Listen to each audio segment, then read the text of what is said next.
تعالوا اقول لكم على حاجات محدش قالها لي قبل ما اخلف.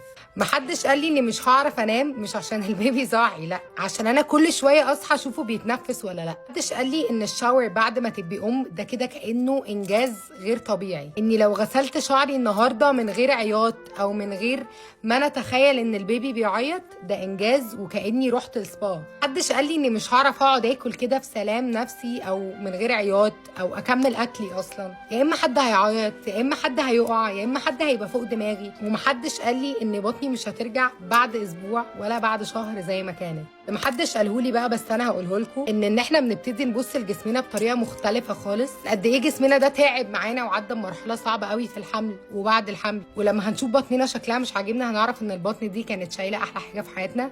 فبجد هنبقى باصين للموضوع بطريقه مختلفه خالص. بس ده مش معناه ان لما نيجي نقفل البنطلون وما يقفلش ومش لاقيين اي بنطلون على مقاسنا هنبقى مبسوطين، لا برضه.